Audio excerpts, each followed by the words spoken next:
kemudian yang terhormat Bapak Ibu dari pengelola ataupun pendidik di Satuan PAUD, kemudian yang terhormat tim kami dari Direktorat PAUD, Ibu Nuning, Mbak Nanai, Mas Andi. Hari ini, pagi ini kita akan mendapatkan materi tentang layanan PAUD inklusif. Apa, siapa, dan mengapa. Perkenalkan, saya Meilina, staf di Direktorat PAUD, dan saya akan menyampaikan tentang profil dari narasumber kita, Ibu Dian Ansoria, MPD. Suara saya cukup jelas ya Bapak Ibu ya? Cukup jelas. Jelas, baik. Ini kita hari ini narasumbernya luar biasa ya, Ibu Dian Ansoria, lahir di Jakarta pada tanggal 27 Juli 1970. Menjadi pendidik anak usia dini tahun 1996 pada Satuan Pendidikan Kerjasama di Bali, yang kemudian mengelola Sekolah Pelangi Jimbaran di bawah naungan Yayasan Pendidikan Pelangi Nusantara yang dipimpinnya. Menjadi pelatih untuk peningkatan kompetensi pendidik PAUD sejak tahun 2004, dan seiring dengan itu pun PAUD Pelangi Jimbaran yang dikelolanya meraih penghargaan PAUD unggulan di tahun 2007. Wow, luar biasa ya. Tahun 2010 mendapat kesempatan beasiswa dari Women Council UK untuk mengikuti short course Community Initiative of Inclusive di Mumbai, India selama 3 bulan dengan pelaksanaan action plan di Indonesia selama 3 bulan. Kesempatan short course ini dimanfaatkan sebaik-baiknya oleh beliau sehingga kemudian menjadi bintang pelajar dan mengantarnya menjadi salah satu pembicara pada konferensi se-Asia Pasifik tentang inklusi dihadiri oleh 200 peserta dari 22 negara. Kemudian beliau juga menjadi fasilitator dalam menginisiasi pendidikan inklusif bukan hanya di Indonesia tapi juga di negara-negara lain seperti India, Nepal, dan Australia. Tahun 2015 mendapat kesempatan beasiswa dari DEVAT melalui pemerintah Indonesia untuk mengikuti short course di Queensland University of Technology selama sebulan untuk memperkuat kompetensi sebagai pelatih di bidang PAUD. Izin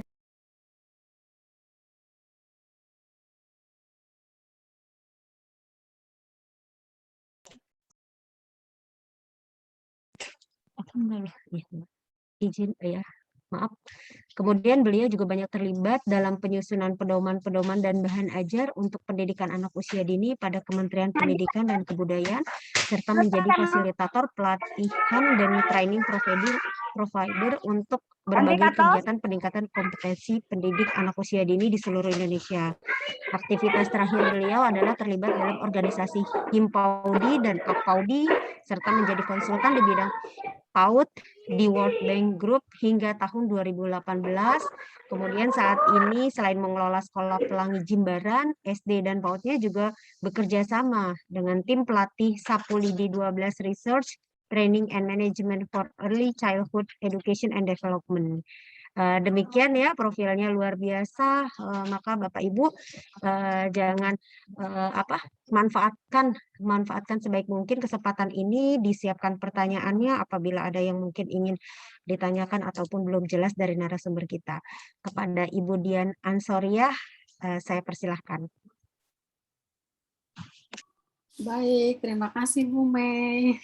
Terima kasih sudah dibaca. Sama-sama. Dengan lengkap sekali. Luar biasa. Assalamualaikum warahmatullahi wabarakatuh. Selamat pagi. Shalom. Om Swastiastu. Namo Buddhaya. Salam kebajikan. Salam sejahtera buat semuanya. Apa kabar? Sehat-sehat ya? Alhamdulillah. Sehat semua, luar biasa. Ini calon-calon lembaga PAUD inklusif atau sudah menjadi lembaga. Alhamdulillah. Ya. Alhamdulillah sudah Ibu. Alhamdulillah sudah inklusif ya. Sudah ada anak-anak dengan kebutuhan khusus ya di lembaga ini ya. Iya, iya. Siap. Tapi masih semangat belajar ya Bu? Siap. Alhamdulillah masih Bunda. Masih Bu. Ya. Cuma materi kita. Semangat Bunda. Ya, materi dengan saya hari ini pagi ini masih bersifat umum ya. Apa, mengapa, dan siapa gitu. Kalau nanti tadi sudah disebutkan oleh Bu Amel, banyak sekali rangkaian materinya, bagus-bagus, luar biasa untuk hari-hari berikutnya dan jam-jam berikutnya. Baik, tadi saya sudah diperkenalkan, jadi saya tidak perlu berkenalan lagi. Nanti saya akan berkenalan dengan teman-teman semua, dengan Bapak Ibu, sambil kita bertanya jawab atau sambil berdiskusi nanti saat paparan. Saya akan share screen saja supaya kita bisa lebih memanfaatkan waktu dengan baik.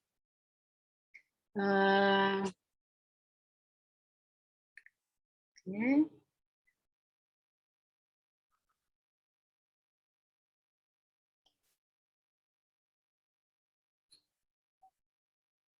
Materi kita pagi ini adalah layanan PAUD inklusif. Apa, siapa, dan mengapa PAUD inklusif itu? Apa layanan PAUD inklusif itu? Siapa yang mengelola? Siapa yang kita kelola di layanan PAUD inklusif? Mengapa harus ada layanan PAUD inklusif? Itu ya intinya. Mudah-mudahan dalam waktu 2 jam ke depan ini bisa selesai sambil kita berdiskusi. Apa itu pendidikan inklusif?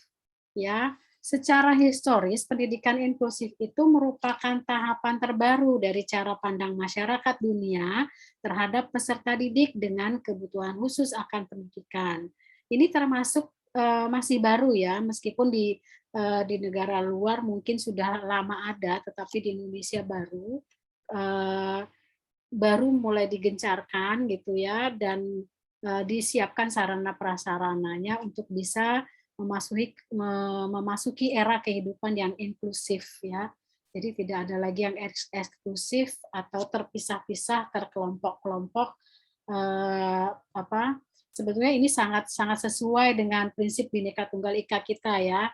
Berbeda-beda tetapi satu tujuannya ya. Berbeda-beda kita ragam kebutuhannya, berbeda-beda ragam kebudayaannya, bidang sosial, latar belakang sosialnya, tetapi kita punya satu tujuan, yaitu kehidupan yang sejahtera, yang harmonis untuk semuanya.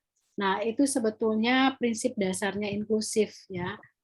Tapi kita perlu tahu mengapa perlu pendidikan inklusif ya.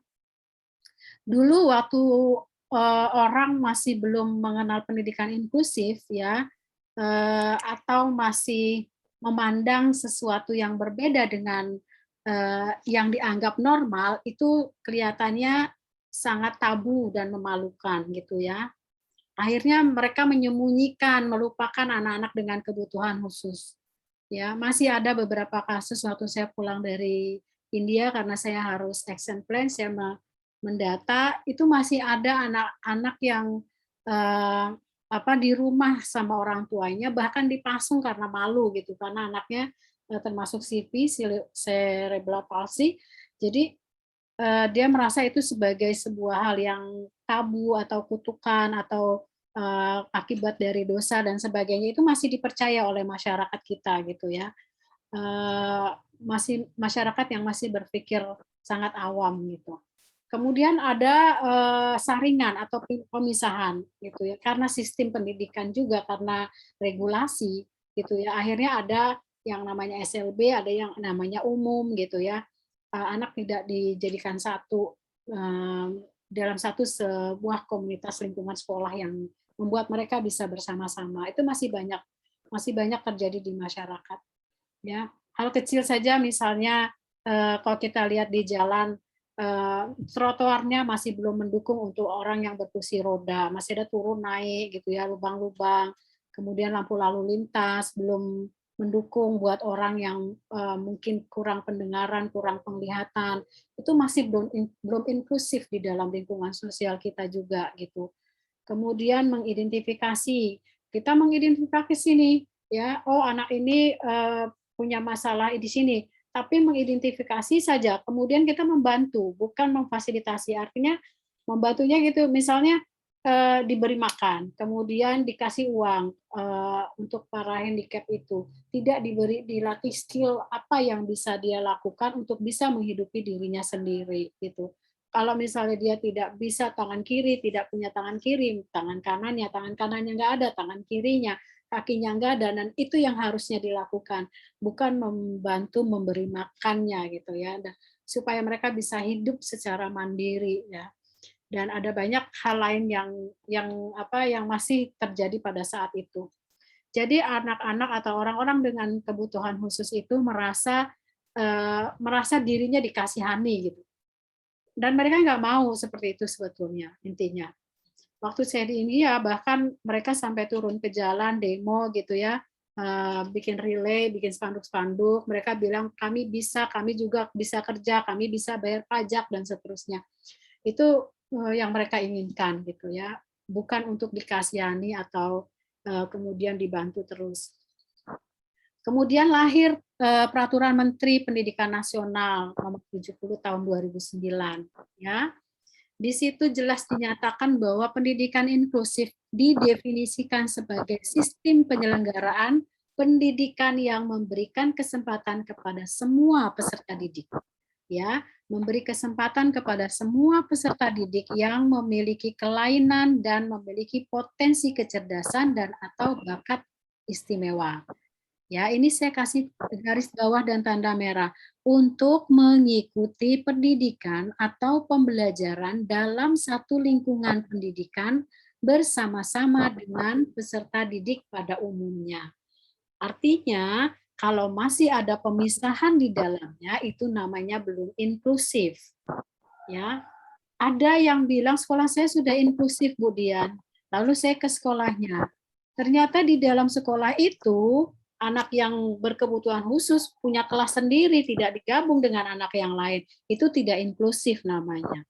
Ya, biarpun ada anak dengan kebutuhan khusus di dalam satu sekolah, dia menerima anak dengan kebutuhan khusus gitu. Kemudian dia menyatakan sekolahnya sekolah inklusif, tetapi di dalamnya kelasnya dipisah, itu masih bukan inklusif namanya.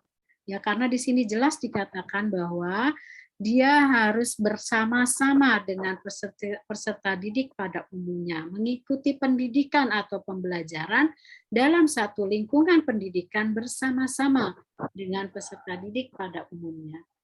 Nah, kalau di PAUD itu jarang terjadi pemisahan. Biasanya sudah langsung gabung ya, tidak ada pemisahan.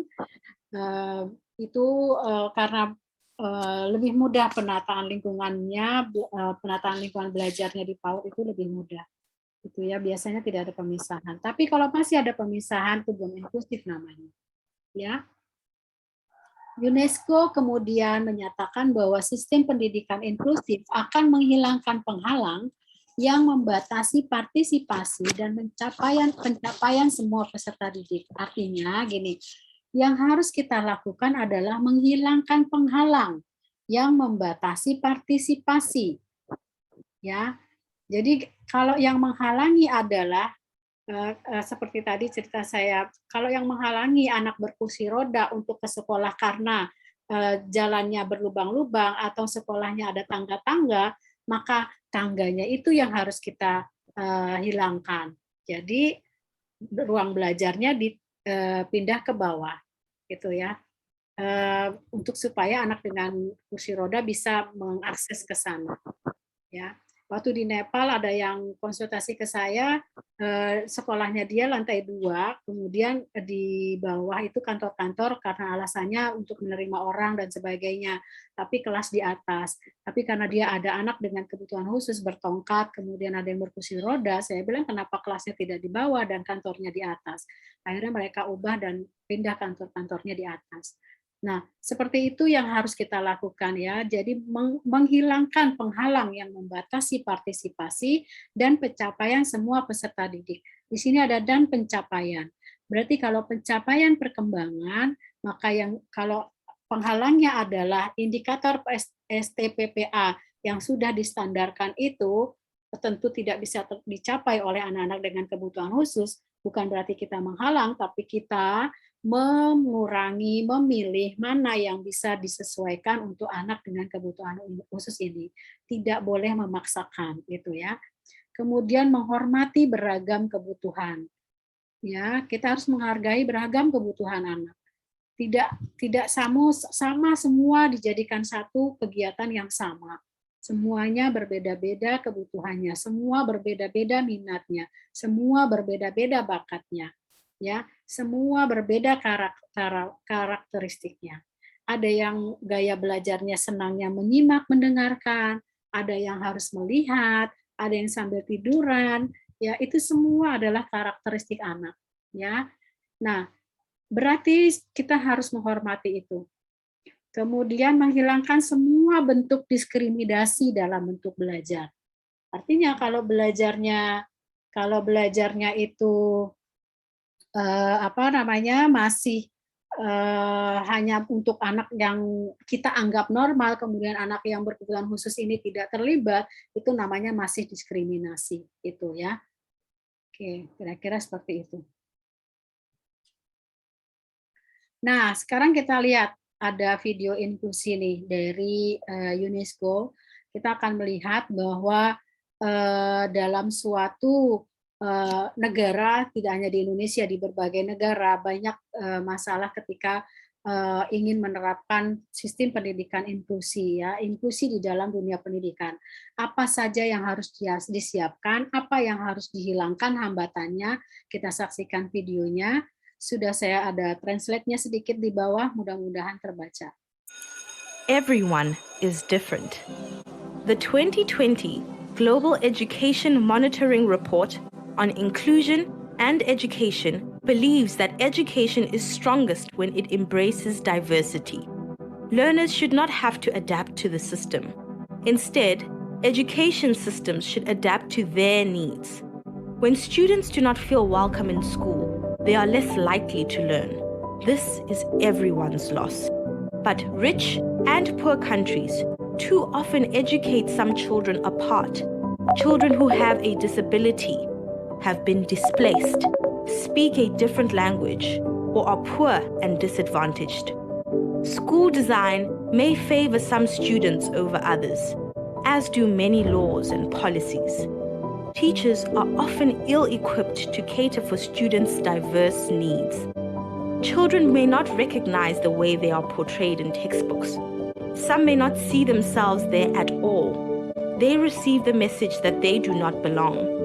Testing sometimes follows a narrow vision of education, and consequently, some students leave education earlier than they should.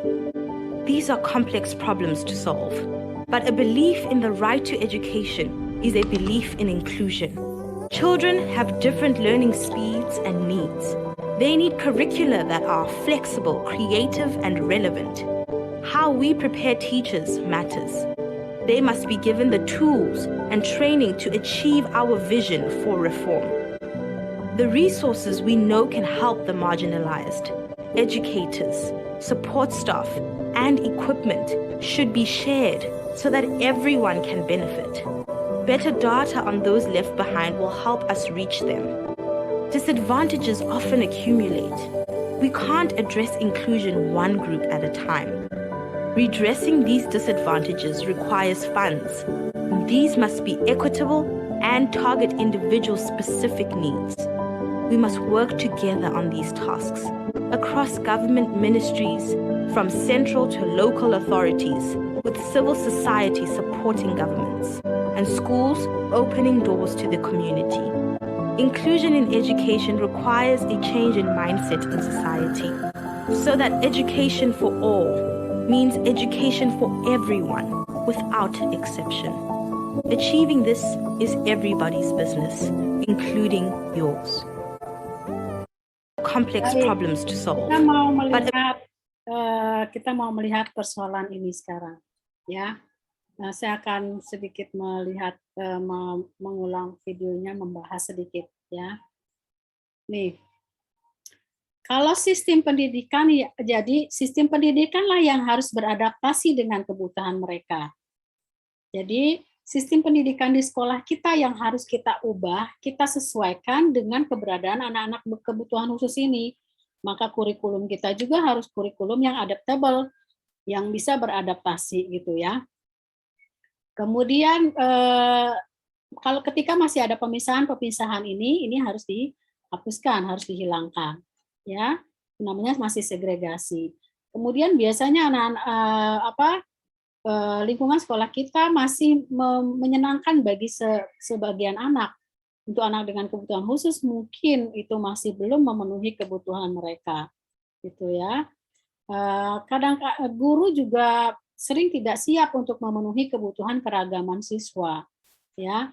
Jadi masih berpikirnya ya sudah bikin 4 kegiatan atau 1, 2, 3, 4 semua sama 15 menit selesai tidak selesai pindah, itu belum inklusif. Atau misalnya belajarnya masih sama semua, itu masih pola lama, itu belum bisa untuk pendidikan inklusif gitu ya.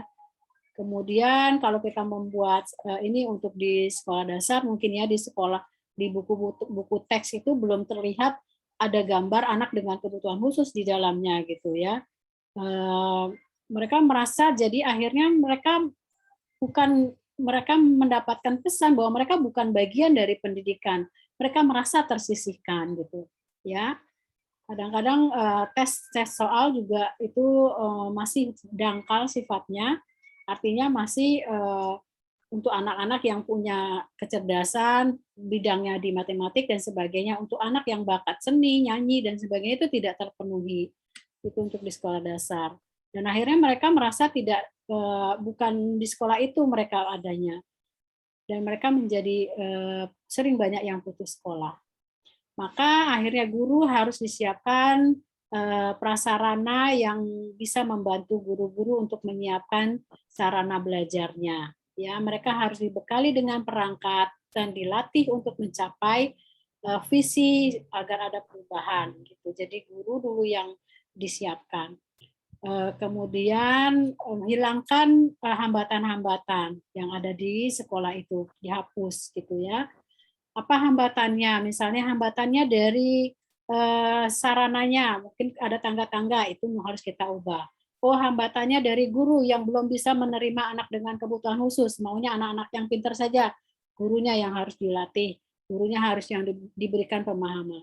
Oh, ada orang tua murid yang masih melecehkan, masih merasa anak kebutuhan khusus mengganggu anaknya, itu orang tuanya ini yang harus kita berikan masukan-masukan gitu. Jadi lingkungan dulu yang harus kita siapkan sehingga anak-anak dengan kebutuhan khusus itu merasa nyaman gitu, berada di situ ya.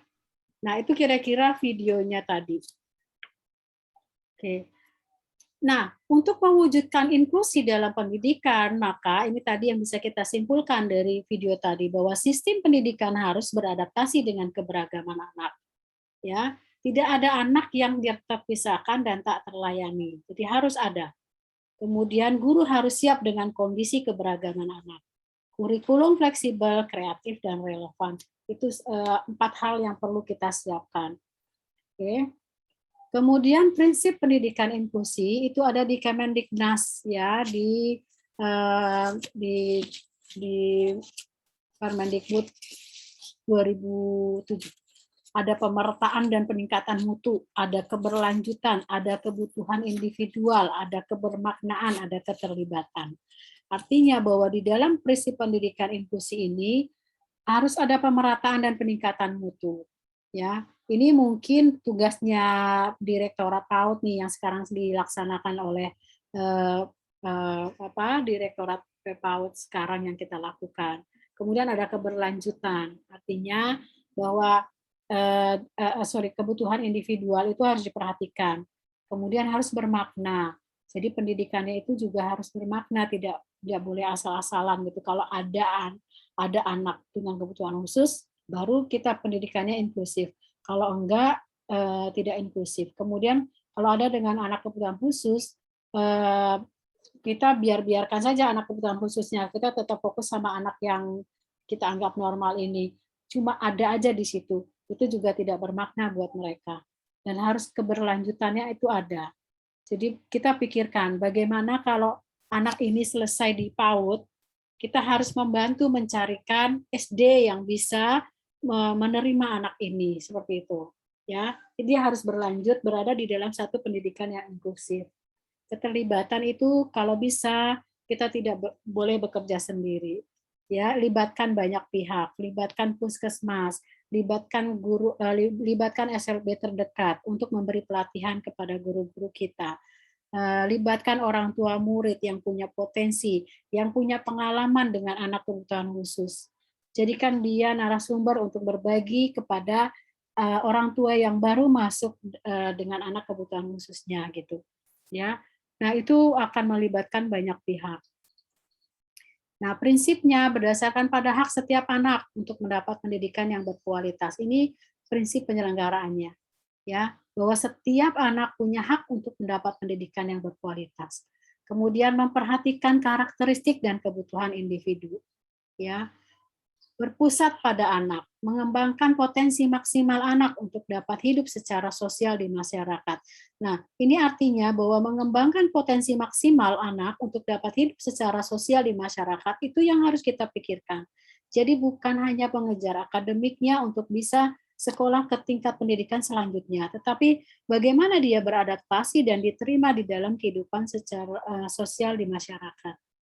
Ada satu acara di Kick Andy pernah saya tonton ya. Itu ada orang tua, dia seorang dokter sebetulnya. Dia punya anak kembar perempuan, ya, dia punya anak kembar perempuan, bisu tuli. Kemudian dia masukkan ke SLB, ya. Tetapi di SLB dia perhatikan anak-anaknya diajarkan bahasa isyarat. Nah, ibunya ini ingin anaknya itu bisa berkomunikasi, minimal orang bisa mengerti apa yang dia katakan, karena tidak semua orang di masyarakat akan mengerti bahasa isyarat. Tidak semua orang di seluruh Indonesia, di masyarakat Indonesia, bisa berbahasa isyarat. Sedangkan anaknya itu perlu hidup secara sosial di masyarakat. Itu yang dipikirkan oleh ibu ini. Lalu diajarkan sendiri di rumah. Bagaimana anak itu berbicara seperti dia mengajarkan bayi baru mulai bicara.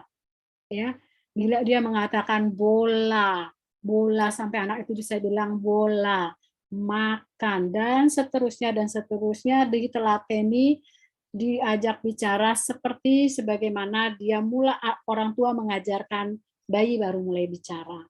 Dan apa yang terjadi saat ini dua anak ini, si kembar ini, yang satu mengajar seni, musik, tari dan nyanyi di sebuah sekolah anak jalanan di Jakarta, dan satunya mengajar bahasa Inggris. Luar biasa. Jadi itu artinya bahwa yang harus kita pikirkan adalah bagaimana dia bisa beradaptasi dengan lingkungannya. Nah, kalau di PAUD seperti apa? Bagaimana anak ini bisa menolong dirinya sendiri, ya, bisa menolong dirinya sendiri. Yang kalau di dalam kurikulum, di dalam kompetensi itu adalah kemampuan kemandirian, ya, buka pakai baju sendiri, menyuap makan sendiri, pakai sepatu sendiri, ke toilet sendiri dan sebagainya, ya. Itu kemandiriannya harus dimunculkan dulu supaya dia tidak tergantung kepada orang lain. Beberapa anak di sekolah pelangi yang di SD sudah dilatihkan bagaimana dia bisa menolong dirinya sendiri sesuai dengan minatnya. Ada satu anak karena dia anak Bali dan dia bisa membuat canang dari daun kelapa, kemudian kita latihkan dia membuat canang. Selesai di SD dia bisa bersekolah sambil berjualan membuat canang. Dia beli janur, masih janur, kemudian dia lebih murah harganya, kemudian dibuat canang lalu dijual. Dijualnya kemana? Ke sekolah pelangi, ke guru-guru di sini gitu ya. Dan ada satu lagi yang anak laki, dia berjualan koran. Jadi hal-hal yang seperti itu yang harus kita siapkan sehingga mereka nanti siap untuk hidup secara mandiri. Ya. Nah, pendidikan anak usia dini yang inklusif itu yang seperti apa? Tentu sama, ini untuk semua pendidikan itu sama, pasti menyediakan akses kepada beragam kesempatan pembelajaran. Artinya, kalau di dalam kelas yang inklusif, itu barrier itu biasanya tidak ada. Ya, yang ada itu hanya APE yang diletakkan di lantai atau di meja-meja rendah. Nanti akan ada pembelajaran dengan proyek, dengan loose part-nya itu, dengan bahan lepasan, itu akan terlihat di dalam sebuah pendidikan inklusif.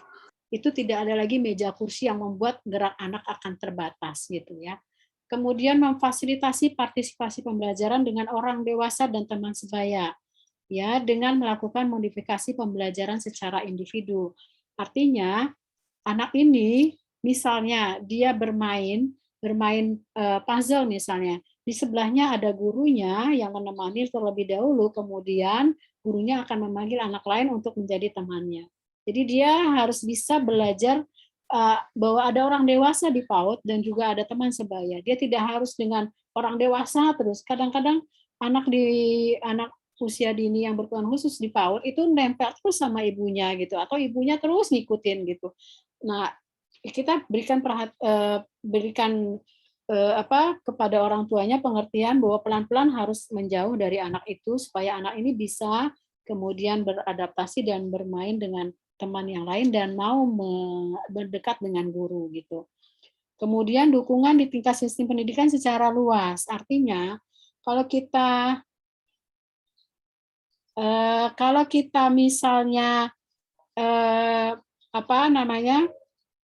ingin tadi yang seperti saya katakan bahwa kalau kita ingin anak ini terus berlanjut gitu, maka dukungan pendidikannya secara luas itu harus dipikirkan seperti apa nanti ke depannya, mau apa dia, mau menuju kemana begitu ya. Nah itu sistem pendidikan secara luas juga kita harus libatkan, misalnya rujukannya kemana. Ya, rujukan untuk psikolognya, rujukan untuk kesehatannya, rujukan untuk terapinya, itu kita berikan arahan, oh di sana. Jadi lembaga harus tahu itu di mana dukungan-dukungan untuk pendidikan anak ini selain di PAUD ya. Nah, kemudian ada standar penyelenggaraan itu sama dengan standar pendidikan yang sudah ditetapkan ya. Jadi ada standar tingkat STPPA-nya ada, kemudian standar isi, standar proses, standar penilaian, standar pendidik tenaga pendidikan, standar sarana prasarana, standar pengelolaan, standar pembiayaan. Ya, ini juga harus ada. Saya belum tahu apakah sudah ada sistem khusus untuk akreditasi PAUD sekolah inklusif atau belum, atau BAN, Badan Akreditasi Nasional baru hanya punya untuk sekolah secara umum, yang sekolah inklusifnya kayaknya belum ada. Mungkin nanti ini harus dipikirkan oleh direktorat. Oke. Ya, memang belum ada. Ya, belum ada. Ya, memang belum ada Bunda kalau untuk inklusif itu. Ya, nanti mungkin sekarang lagi sibuk dengan sekolah penggeraknya. Jadi itu akan menjadi PR. Nah, apa yang harus disiapkan? Kalau dari video tadi, kemudian dari yang dijelaskan oleh UNICEF bahwa yang harus kita siapkan ini mengajar dan kurikulum, gedung sekolah, ruang kelas, area bermain, transportasi dan toilet itu sesuai untuk semua anak di semua tingkatan. Ya, itu pendidikan inklusif. Karena pendidikan inklusif berarti semua anak belajar bersama di sekolah yang sama. Ya. Oke, kita lihat videonya sekarang. Ini sebenarnya video kartun, tapi sangat menyentuh, sangat menyinggung kita. Apa yang harusnya kita ubah gitu ya? Apa sebenarnya yang terjadi di sekitar anak-anak dengan kebutuhan khusus sehingga mereka merasa tersisihkan gitu.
Sophia Sifnauslan Ebedimnam Yibit.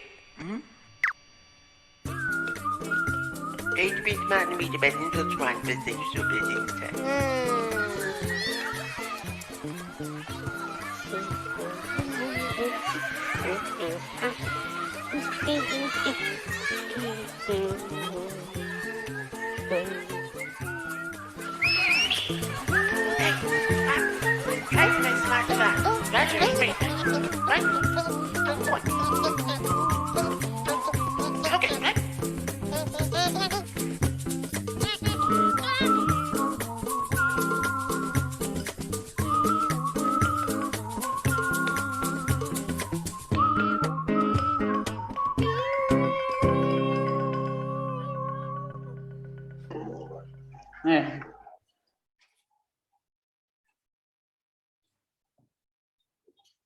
Ya, kira-kira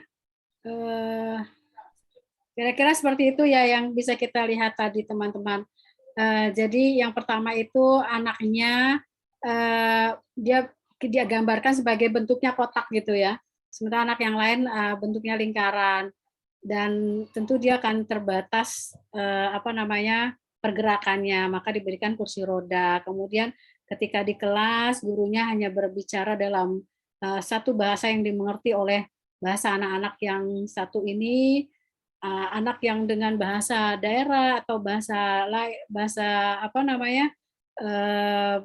bahasanya berbeda itu tidak mengerti, maka diperlukan penerjemah atau bahasa yang bisa dimengerti oleh anak itu. Artinya bahwa guru harus menyesuaikan berbicaranya kepada anak yang punya kebutuhan khusus ini. Jadi kalau anak dengan masalah pendengaran, maka kita berbicara harus dengan suara yang tidak harus keras karena dia nggak mungkin dengar, tetapi berbicara dengan intonasi dan gerak bibir yang sesuai seperti itu. Ini maksudnya, ya. Kemudian ketika dia mau masalah ekonomi juga, kalau memang transportasi mahal maka harus digratiskan gitu ya untuk anak dengan kebutuhan sosial. Nah, ini anak dengan masalah, ini yang tadi saya bilang bahwa kalau dia mau masuk kelas tapi tangganya menghalangi, maka tangganya yang harus diubah gitu ya, tangganya yang harus diubah. Kemudian ini juga termasuk bahasa, kendala bahasa. Lalu kalau dia merasa tersisihkan, tidak disertakan oleh anak lain, maka gurunya yang harus mengajak anak itu dan sehingga dia bisa terlibat dengan anak yang lain. Ini maksudnya dari gambaran dari video tadi. Oke, sebentar.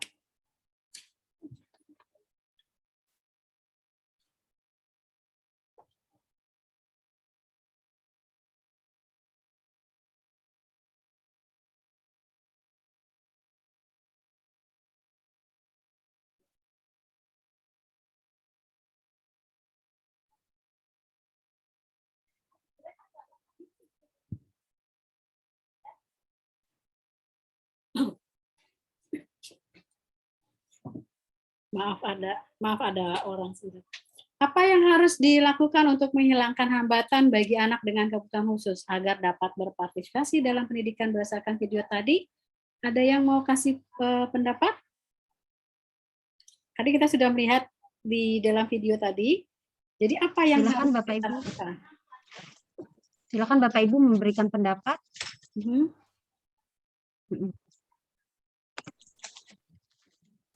Bapak Ibu silakan, ada yang ingin memberikan pendapat dari video tadi. Apa yang harus kita hilangkan, apa yang harus dilakukan untuk menghilangkan hambatan bagi anak dengan kebutuhan khusus agar dapat berpartisipasi dalam pendidikan? Boleh saya memberi satu saran, Bu? Boleh. Silakan. Silakan. Saya Dari mana, Bu? Retna Utami dari TK Kusuma Bangsa, Kota Bima. Lanjut, Bu. Kebetulan lembaga kami juga melakukan pendidikan yang normal dan yang berkebutuhan khusus di dalam satu lembaga. Dan juga di mana anak-anak namun sebelum masuk tahun ajaran baru, biasanya kami memberikan asesmen atau observasi tentang kebutuhan apa yang tidak sesuai dari yang ada di lembaga kami. Dan itu kami membuat sebuah catatan tersendiri. Setelah itu, karena ada banyak hambatan-hambatan dari anak-anak yang ABK ini, kita akan sesuaikan. Kita akan kemas model pembelajarannya disesuaikan. Jadi kita ada 2 LKS. LKS-nya untuk ABK dan LKS-nya untuk anak yang normal di kelas yang sama. Dan setiap kelas kita mempunyai guru pendamping. Dan dari guru pendamping, kalau dari video tadi, peran pendidiknya dan juga ketua pengelola dan juga pendamping itu penting saling berkoordinasi, Bunda, sehingga karena kan tiap anak berkebutuhan khusus kan beda-beda modelnya. Nah, dikelompokkan. Kalau kita masukkan dalam misalnya anaknya dengan satu rombel, ada yang autis, ada yang sindrom, ya, ada yang speech delay. Itu nggak apa-apa di dalamnya dengan saat anak yang normal. Namun lembar kerjanya dibedakan. Nah, itu yang akan dapat dilakukan untuk menghilangkan hambatan-hambatan bagi anak berkebutuhan khusus dapat berpartisipasi dalam pendidikan yang ada di lembaga kami. Mungkin ada saran lain dari teman-teman sekalian. Terima kasih. Wassalamualaikum warahmatullahi wabarakatuh. Waalaikumsalam warahmatullahi wabarakatuh. Intinya bahwa kita harus menyiapkan sarana yang lebih ya Bu ya. Betul. Disesuaikan dengan kebutuhan yang ada. Betul, kita harus menyiapkan berbagai macam alternatif kegiatan untuk supaya anak-anak kebutuhan khusus ini bisa terpenuhi gitu ya Bu ya. Mungkin nanti akan diajarkan juga di pelatihan di materi selanjutnya bahwa mungkin bukan LKS tapi dengan bahan main berupa bahan main yang lain. Ya, betul. Karena dengan balok, betul. Ya, oke. Betul. Siap. Ada lagi nih yang mungkin mau memberikan pendapat. Ibu Rina ya ini. Ibu Rina silakan Ibu Rina. Rina Jayani dari SPS PAUD Aluna. Silakan Bu. Ibu angkat tangan. Raise hand. Mungkin nggak sengaja. Ibu Lina. Oh iya. Oke, baik. Oke, Yang lain silakan. Saja ya. Nah, lanjut silakan lanjut. Yang harus kita lakukan itu ini. Oh iya. Ya, yang harus kita lakukan ini. Iya. Jadi kita buat kita. Oke, sudah kedengaran kah suaranya? Kebetulan saya. Ya, kita buat ini, buat apa namanya? Sebuah. Halo, suaranya terdengar kah? Terdengar Bunda, cuma terimpit-impit loh Bu suaranya. Ibu izin kita lanjut materi dulu ya Bu ya, maaf. Ya Bu Diani, lanjut ya Bu ya. Lanjut saja. Oke. Jadi yang harus kita lakukan adalah kan kalau tadi Ibu Retno sudah menyatakan tuh, ya kan? Ada baiknya ditulis. Ya. Kenapa perlu kita tuliskan? Supaya nanti ketika dikelola oleh orang lain atau guru-guru atau staf yang lain membaca ini, dia menjadi tahu apa yang harus dilakukan, gitu. Jadi kalau kita bicarakan, kita yang ingat saja yang kita ingat, kita pikir. Tapi kalau kita tuliskan, kita akan berpikir, oh ya, guru-guru apakah saat ini kondisi guru saat ini sudah terlatih, sudah paham tentang PAUD inklusif, sudah paham tentang perkembangan anak dengan kebutuhan khusus, sudah paham dengan modifikasi RPP-nya. Bagaimana kondisi saat ini, guru? Kalau misalnya ternyata masih harus ada perubahan, apa yang harus kita lakukan perubahannya?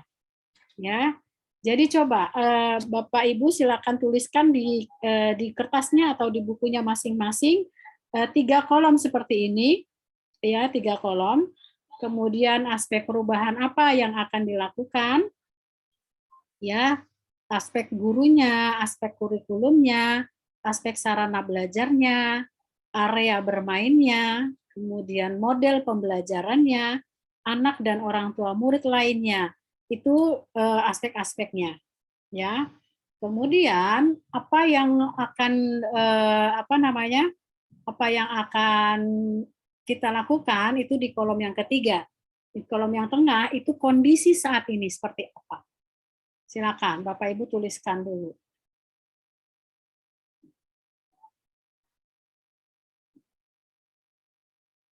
Silakan Bapak Ibu ditulis ya, seperti ini dibuat 3 kolom.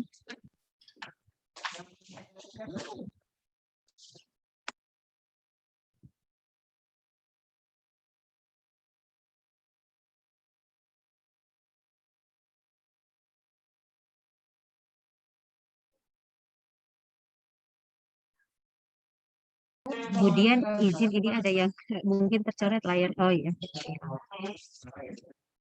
Kenapa, Bu? Ini tadi ada yang coret layar tapi udah hilang.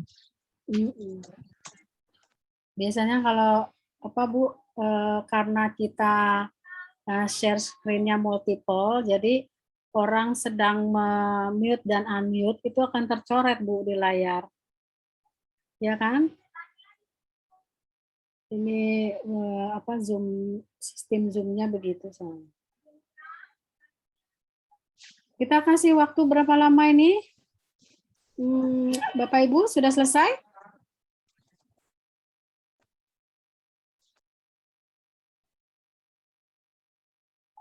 Ibu Mei mungkin bisa melihat di layar-layarnya. Kalau saya minimize video. Iya, tampaknya beberapa masih serius Masih menulis. serius. Oke.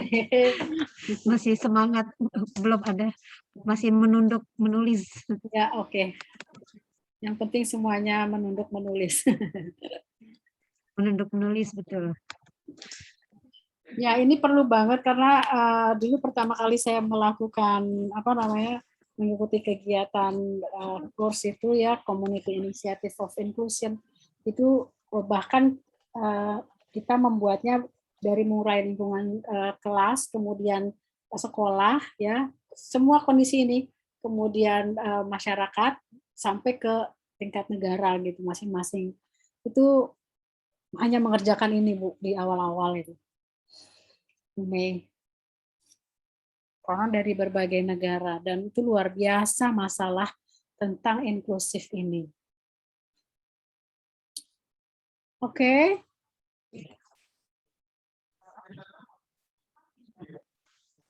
Mungkin bisa dilanjut, barangkali Oke, ada kita yang... lanjut ya. Nah, Bapak Ibu kalau sudah bisa menuliskan ini, kemudian nanti Ibu lakukan sendiri ya, mungkin nanti jadi PR itu bisa difoto dan kirim ke Bu Mei, itu akan menjadi satu bahan juga untuk kami kondisi di lembaga saat ini seperti apa gitu, dan apa action plan-nya ya, langkah perubahan yang akan Ibu lakukan itu apa, seperti itu ya. Ini berharga sekali. Nah, sekarang kita tadi sudah apa, kemudian sudah mengapa, lalu sekarang siapa anak yang termasuk dalam kelompok anak dengan kebutuhan khusus. Bu Mei, kita sampai jam berapa? Masih lama kan ya? Oh ya, masih. Kita ada waktu sampai jam 10, Bu, dan itu sudah termasuk sesi tanya jawab. Oke, siap. Oke, anak yang berkebutuhan khusus ya, nanti detailnya, identifikasi dan sebagainya itu ada materi sendiri. Jadi saya hanya menggambarkan secara umum anak-anak dengan kebutuhan khusus seperti apa yang kira-kira bisa kita akomodasikan, bisa kita fasilitasi di lembaga PAUD kita. Ya, anak dengan keberagaman perkembangan fisik, tergeser. Mana tadi? Oke, maaf. Anak dengan keberagaman perkembangan fungsi fisik motorik ya. Mau masalah kalau anggota tubuhnya kurang lengkap gitu, atau lengkap tetapi tidak maksimal pertumbuhannya, tidak optimal pertumbuhannya, ada kekurangan pendengaran, kekurangan bicara, bukan karena organ bicara saja, tetapi mungkin karena pendengarannya, bisa jadi karena daya pikir, daya tangkapnya sehingga kemampuan berbicaranya juga masalah. Itu ada banyak hal.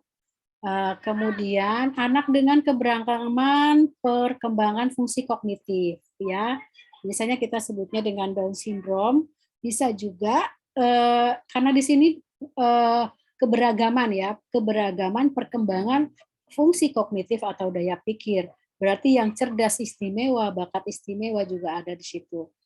Kemudian ada anak dengan keberagaman perkembangan sosial emosional.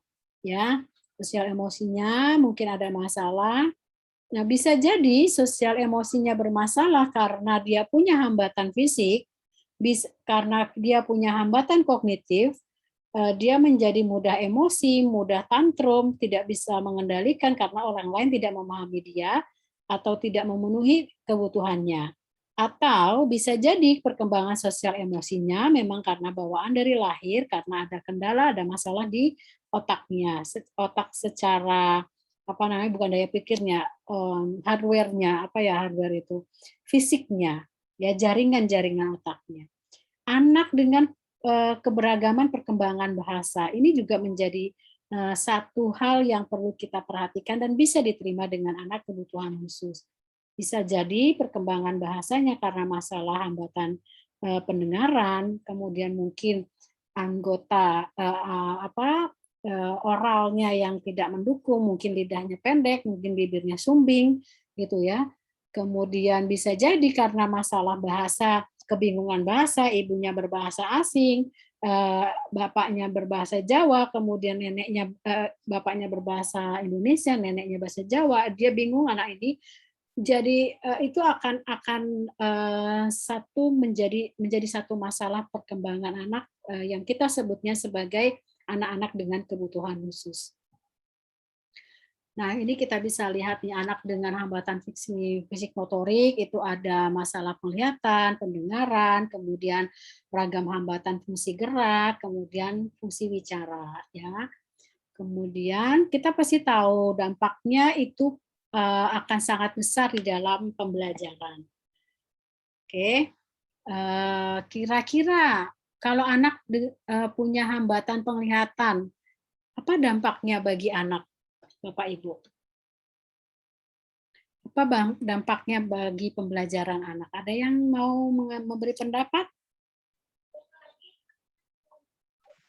Silakan Bapak Ibu yang ingin memberikan pendapat.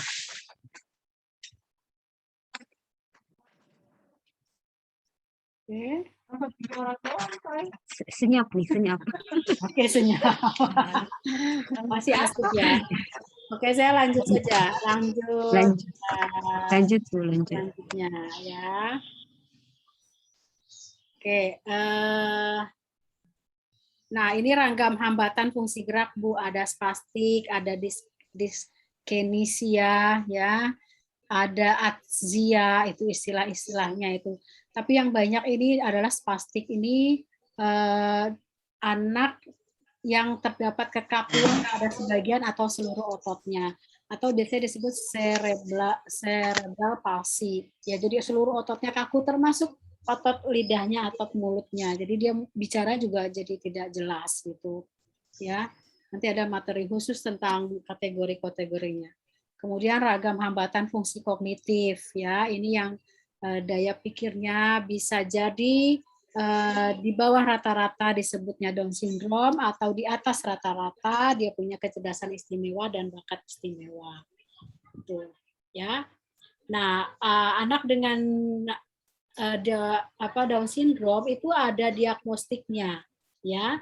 Namanya DSM-5, diagnostik statistik manual. Tetapi ini sebetulnya kalau untuk guru cukup bisa melihat dari fisiknya saja sudah terlihat bahwa dia ini punya tergantung kategori anak dengan Down syndrome. Kemudian hambatan intelektualnya itu cukup kita melihat bahwa ketika kita berbicara dengan dia, kemudian atau dia bermain puzzle itu berapa lama dia harus menyelesaikan sementara anak lain sudah selesai gitu. Itu kita bisa melihat dari situ bahwa dia mengalami gangguan dalam perkembangan kognitifnya gitu ya.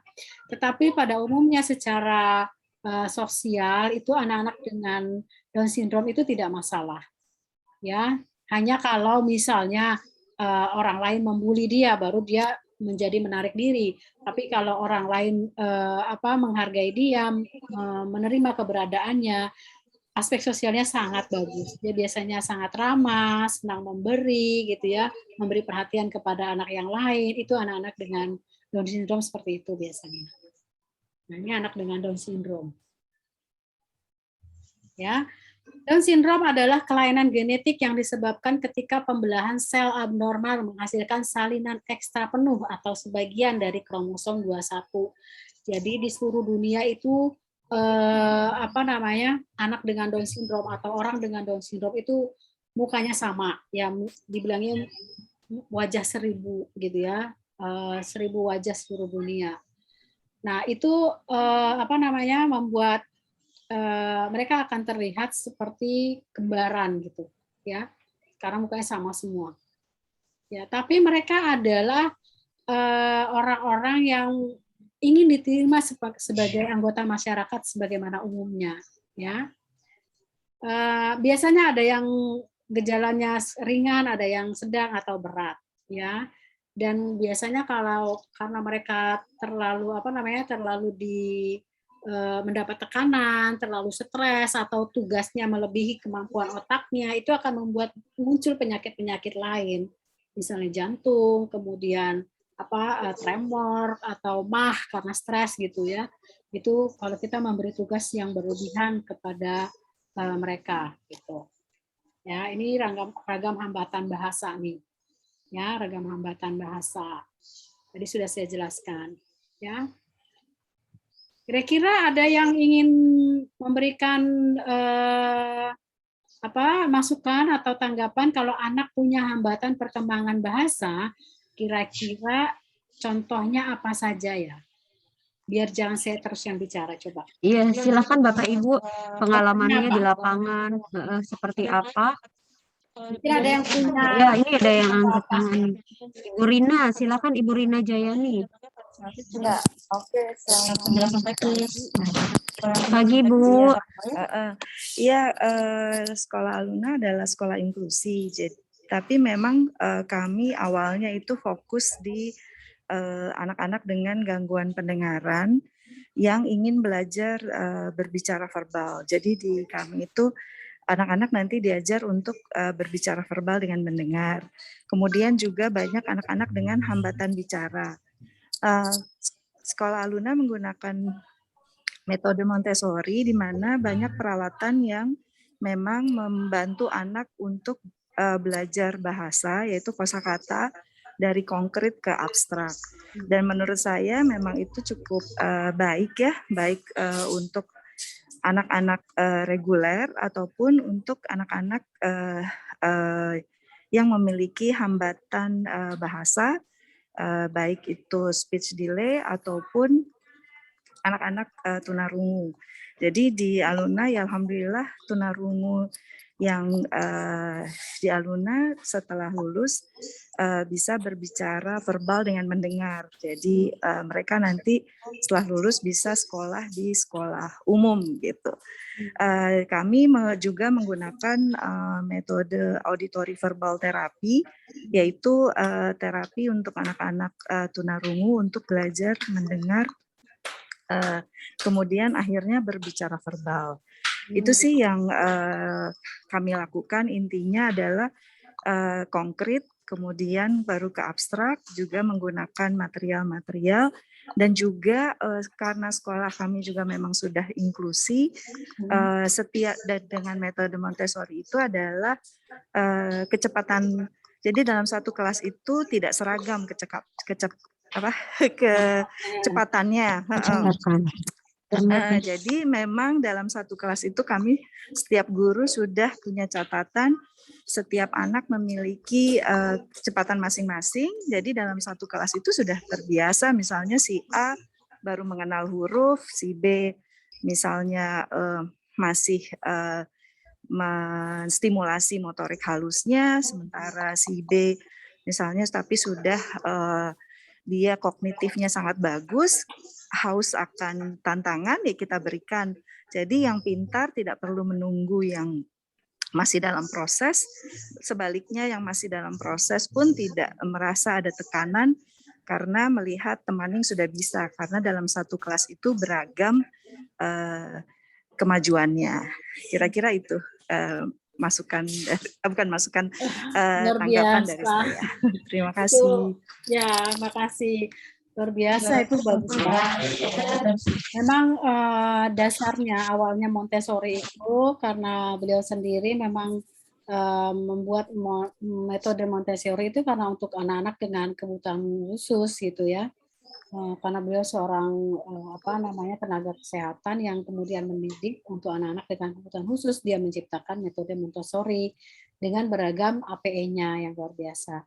Jadi nanti mungkin Bapak Ibu juga harus punya bahan-bahan APE-APE yang bisa mendukung kebutuhan anak-anak yang punya ciri-ciri khusus.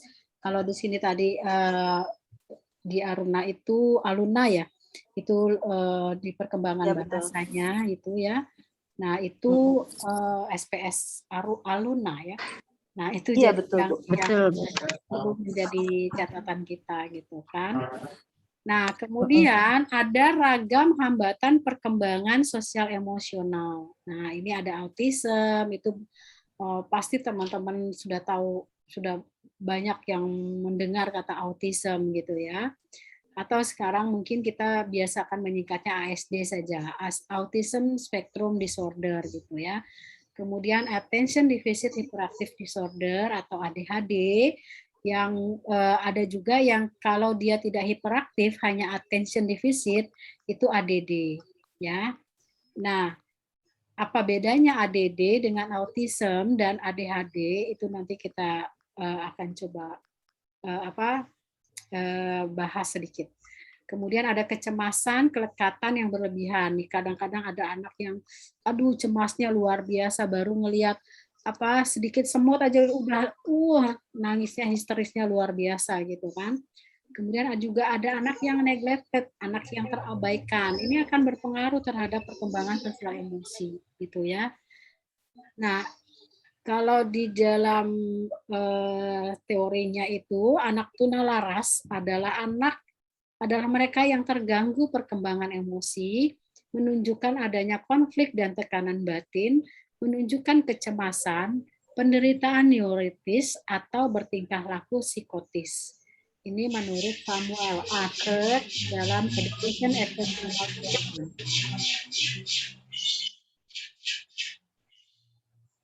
Oke. Kita lihat sekarang, autism itu berasal dari bahasa Yunani autos, yang berarti sendiri. Dia senang menyendiri, ya. Itu merupakan nama dari gangguan perkembangan komunikasi, sosial, perilaku. Kerjung? Hah? Aku masih omanya. Oke. Ya Ibu, maaf lanjut Bu.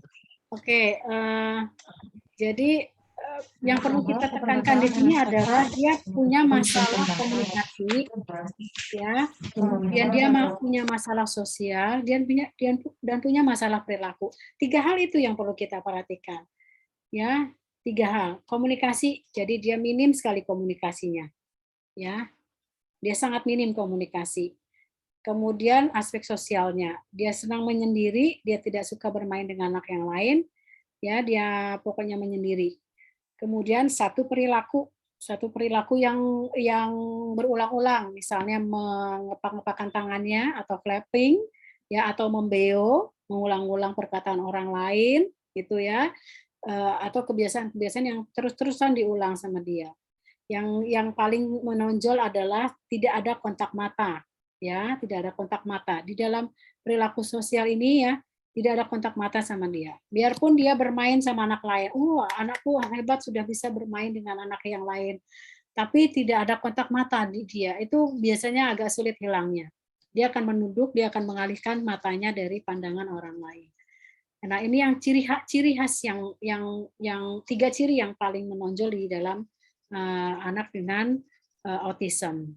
Lalu bedanya dengan ADHD, dia bukannya tidak ada kontak mata, dia ada kontak mata, dia bisa kontak mata, tapi dia tidak mau memperhatikan, gitu ya.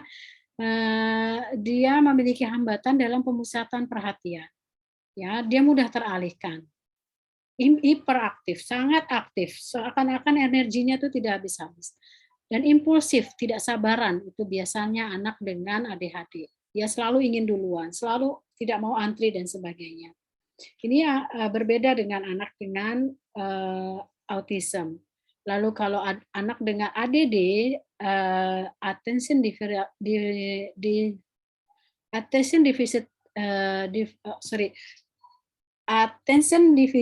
disorder, itu artinya dia tidak hiperaktif, jadi tidak cuma kurang perhatian aja.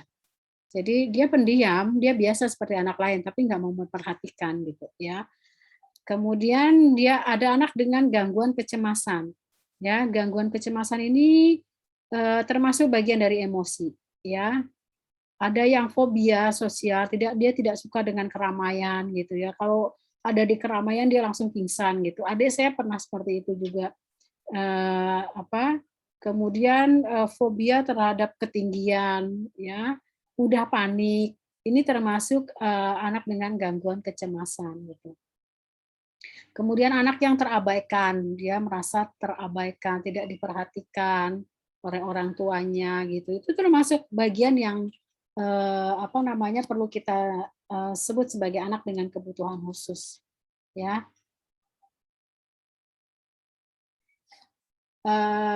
Oke, kita lanjut lagi. Nah, apa itu pendidikan inklusi? Bahwa semua anak punya hak yang sama, maka kita wajib melihat kemampuannya, bukan ketidakmampuannya. Oke, untuk paparannya seperti itu, mari kita akan bertanya jawab dan akan saya serahkan ke moderator untuk bertanya jawab. Terima kasih Bu Dian. Alhamdulillah paparannya luar biasa.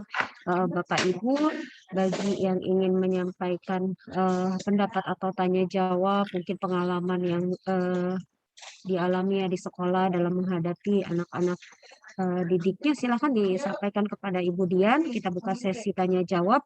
Mungkin 3 penanya dulu ya Bu ya, atau langsung Bu Dian, bagaimana? Boleh 3 dulu boleh. Atau langsung ya, langsung juga nggak apa-apa ya Bu. Silakan Bapak Ibu. Belum ada yang angkat tangan, boleh. Kalau belum bisa buka suara, bisa di kolom chat. Ya, boleh, saya sambil baca di kolom chat. Baik, Bu Dian, saya Bu Retno kembali tanya, jangan bosan ya Bu. Boleh, tidak apa-apa. Silakan Bu Retno. Dengan keterbatasan saya ini. Begini Bu, kalau saya bisa garis bawahi di sini, ternyata kalau saya evaluasi ke dalam dengan lembaga kami, ternyata lembaga kami ini boleh dikatakan anak berkebutuhan khusus semua ya, karena memang anak-anak yang tepat kami adalah anak-anak yang memiliki kecemasan yang berlebihan, ada anak-anak yang ADHD, autis juga ada, sindrom pun ada. Namun kelihatannya kan anak-anak ini kebanyakan seperti umum ya, seperti biasa baik-baik saja.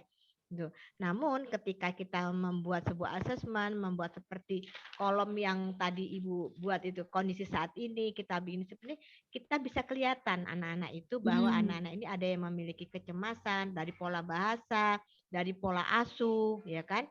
Karena memang kebetulan anak-anak kami adalah anak-anak pendatang dari luar semua yang bapak orang tuanya bertugas di Bima dan ditaruh di tempat kami, dititipkan karena orang tuanya bekerja suami istri.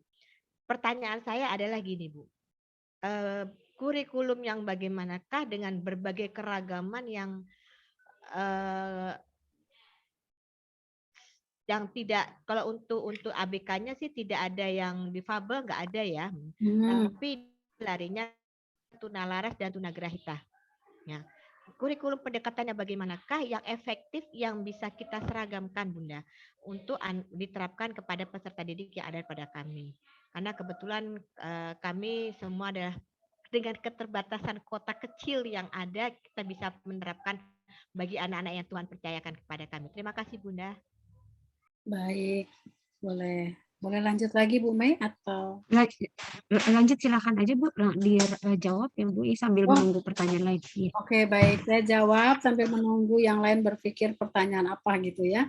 Ibu Retno luar biasa ini antusiasnya ya. Ibu Retno,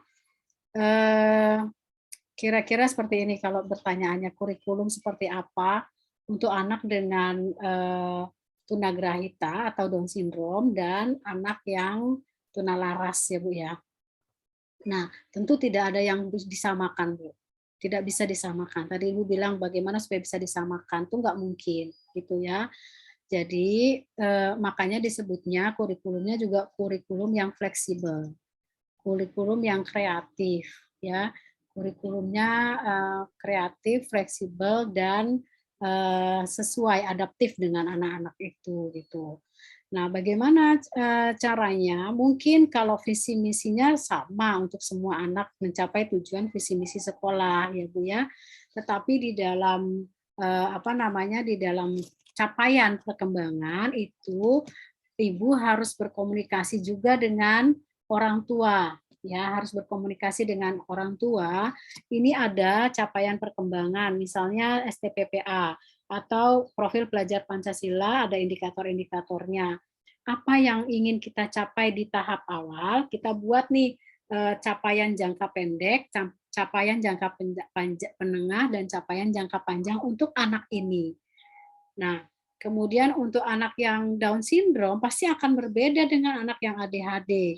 Ya, kalau anak yang Down syndrome mungkin capaiannya fokus pembelajarannya lebih kepada kemampuan kognitifnya yang disesuaikan dengan kemampuannya, maka kalau anak dengan ADHD kita fokus kepada perilakunya, ya perubahan terhadap perilaku, kemampuan untuk memberikan perhatian secara bertahap, misalnya di jangka pendek 3 bulan ke depan kita akan coba atau 6 bulan ke depan kita akan coba supaya Adi bisa memberikan perhatian minimal 10 menit misalnya gitu. Kemudian 1 tahun minimal 15 menit, 1 tahun kemudian minimal 30 menit. Nah, itu tahapan-tahapan yang harus kita berikan, tuliskan di dalam kurikulumnya yang bersifat adaptif, fleksibel, jadi nggak bisa disamakan untuk setiap anak gitu. Ya, maka yang perlu kita perhatikan adalah memperhatikan betul program pembelajaran individualnya anak, baru kemudian kita jadikan kurikulum. Apa itu PPI, program pembelajaran individual, itu nanti akan dilatihkan setelah materi ini mungkin, gitu ya. Kira-kira seperti itu, Bertno. Baik, Bu. Terima kasih untuk tanggapannya, dan juga kebetulan kadang-kadang orang tua siswa peserta didik juga seringkali nggak paham. Dan ketika karena kan memang otomatis kan anak-anak Down syndrome dan ini kan tidak punya LKS ya mereka. Tapi kita LKS-nya sama, tapi mungkin medianya beda. Ya, misalnya kalau dia kan suruh nulis kan nggak mungkin bisa. Akhirnya kita bikin huruf gede, segede-gedenya, dia pilih warna untuk diwarnain, untuk melatih motorik halusnya. Karena seringkali orang tua bilang, Teacher Mami, mana itunya LKS-nya anak saya, kok anak saya pulang nggak bawa kertas. Jadi seolah-olah pulang bawa kertas itu ada satu kebanggaan tersendiri, walaupun cuma hanya sebuah goren. Apakah itu termasuk kategori boleh atau tidak, Bunda? Kalau saya bertanya. Ya, susah juga kalau kita mau bilang boleh apa enggak ya. Soalnya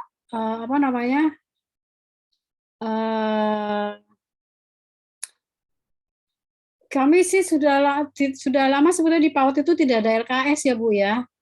Dan itu yang pertama. Terus yang kedua, kalau anak dengan Down syndrome itu jangan dibilang nanti dia nggak bisa gitu. Jangan, nanti dia akan justru sakit hati gitu.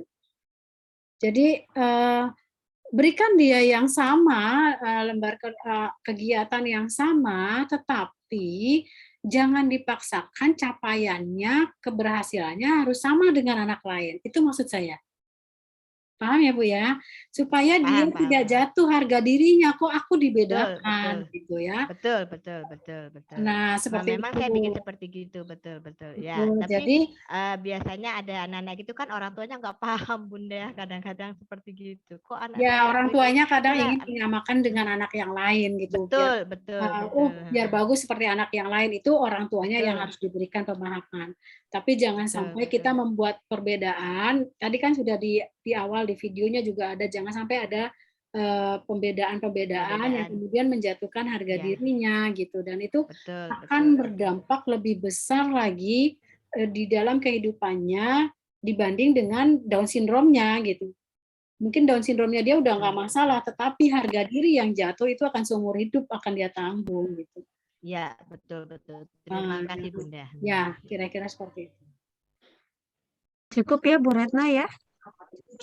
Ya, makasih Bu Retno. Ini Bu Dian ada pertanyaan lagi di room. Saya bacakan di chat ya Bu. Ini dari Kober Taufik. Saya mempunyai siswa yang tidak mau belajar di kelas, intinya tidak mau ke sekolah. Tapi kalau dikasih tugas di rumah, dia suka mengerjakannya. Jadi saya dan guru selalu memberikan tugas dengan mengantarkan ke rumah. Kalau dipaksa ke sekolah, dia suka menangis. Apakah ini termasuk fobia sosial juga? Apakah dengan memberikan tugas diantarkan ke rumahnya itu efektif? Apakah ada cara lain yang bisa kami lakukan? Mohon petunjuk Bunda.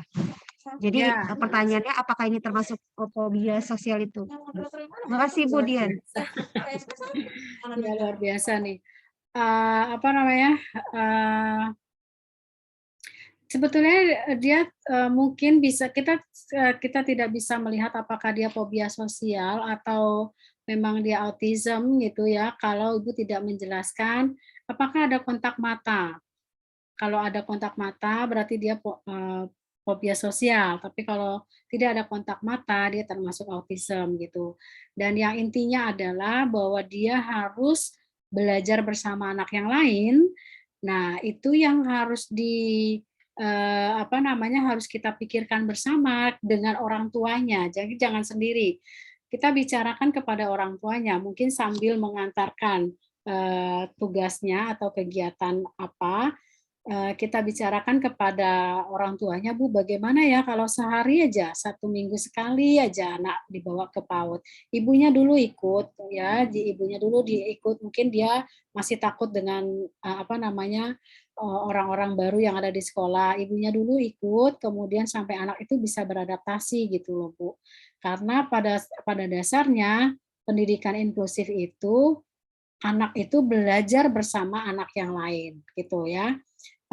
Mungkin kalau di dalam masa pandemi ini tidak bisa semua harus ke sekolah, mungkin melalui video call atau melalui Zoom gitu ya. Jadi anak akan melihat temannya, dia akan melihat ada orang-orang lain yang juga belajar seperti dia gitu. Kalau dia terus-terusan sendiri seperti itu di rumah, itu bukan inklusif namanya yang pertama.